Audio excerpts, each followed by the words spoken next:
निःशुल्क एवं अनिवार्य बाल शिक्षा अधिकार अधिनियम 2009 की कुछ प्रमुख विशेषताएं को समझेंगे और जानेंगे कि क्या उसमें कहा गया था। पहला पॉइंट है, सरकार के लिए 6 से 14 वर्ष की आयु वर्ग के बालक बालिकाओं को शिक्षित करना अनिवार्य होगा। ये पहला टॉपिक था। 6 से 14 वर्ष के आयु के बीच का जो बच्चे हैं उसको शिक्षित करना सरकार के लिए आवश्यक होगा।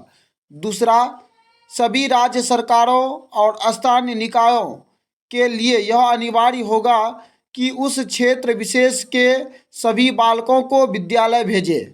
जितने भी बच्चे हैं उस उम्र के अंतर्गत आते हैं, 6 से 14 वर्ष के अंतर्गत, वो सभी बच्चे को स्कूल भेजा जाए। तीसरा पॉइंट या तीसरा विशेषता है, शिक्षा विभाग के सदस्य या कर्मचारी घर घर जाकर स्कूल से छूटे बच्चों की तलाश करेंगे। बच्चा क्यों नहीं गया, बच्चा किस कारण से स्कूल नहीं पहुंच पाया है, उसमें क्या प्रॉब्लम है, उसको कर्मचारी खुद अपने से जाकर के देखे और समझे, उसके हो सके उस प्रॉब्लम को दूर करे और उसको स्कूल जाने की सलाह दे और स्कूल लेके जाए। ये तीसरी विशेषता थी।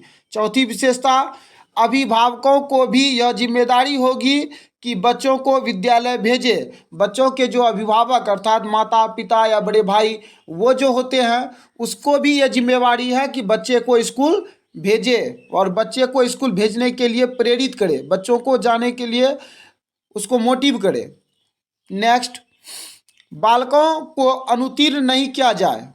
बालकों को अनुत्तीर्ण नहीं किया जाए मतलब बालकों को फेल नहीं किया जाए। इससे उसका मोटिवेशन घट जाता है जिसके वजह से वो स्कूल जाने से कतराता है।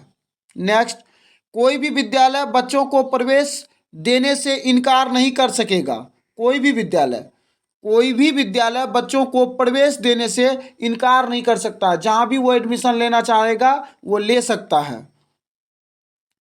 60 विद्यार्थियों तक पढ़ाने के लिए कम से कम 2 प्रशिक्षित शिक्षक होंगे। 60 विद्यार्थी के लिए 2 शिक्षक का होना अनिवार्य है अर्थात 30:1, 30 छात्र में 1 शिक्षक। इस कानून में प्रावधान है कि एक शिक्षक पर 40 से अधिक छात्र नहीं होंगे, जो कोठारी आयोग की अनुशंसा 1:30 से कम है।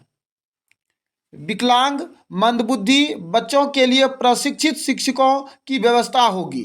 विकलांग मंदबुद्धि बच्चों के लिए ये सब विशेष ध्यान देने वाले बच्चे हैं, इसके लिए शिक्षकों की व्यवस्था यानी कि होनी चाहिए जिससे कि इसको अलग से पढ़ा सके और समझा सके। नेक्स्ट, खर्च का वहन केंद्र और राज्य सरकारें मिलकर करेगी। खर्च का जो वहन है केंद्र सरकार और राज्य सरकार दोनों मिलकर के करेंगे। नेक्स्ट, बालकों को घर से 1 किलोमीटर के दायरे में स्कूल उपलब्ध कराना होगा। 11वां विशेषता था। 12वां विशेषता, राज्य सरकारें 6 वर्ष से कम आयु के बालकों के लिए प्री स्कूलिंग की व्यवस्था करेगी। 13वां विशेषता, सत्र शुरू होने से 6 महीने बाद तक प्रवेश दिया जाएगा। सत्र जब भी शुरू होगा, जैसे आमतौर पर ये देखा जाता है अप्रैल से शुरू होती है, तो अप्रैल से लेकर के 6ठा महीना तक 6 महीना नेक्स्ट अर्थात अप्रैल 4था महीना हुआ तो 10वां महीना तक एडमिशन लिया जाएगा। इस तरह का प्रावधान है। निजी विद्यालयों में 25% सीट गरीब बच्चों के लिए आरक्षित होगी। 25% सीट जो है वो गरीब बच्चों के लिए आरक्षित होगी। 15वां विशेषता, निजी स्कूलों में कोई पूर्व स्क्रीनिंग टेस्ट प्रतियोगिता आदि पर प्रतिबंध होगा। उस पर वो टेस्ट लेकर के एडमिशन नहीं ले सकता है। नेक्स्ट, अध्यापकों को अनावश्यक सरकारी कार्यों से मुक्त रखा जाएगा। अध्यापकों को अनावश्यक सरकारी कार्यों से मुक्त रखा जाएगा। ये बात तो बिल्कुल अभी झूठ है। एक अध्यापक को कितनी कार्य दी जाती है ये तो सब कोई जानता है। 3 वर्ष की अवधि में आधारभूत सुविधाओं की व्यवस्था विद्यालयों में कराई जाएगी।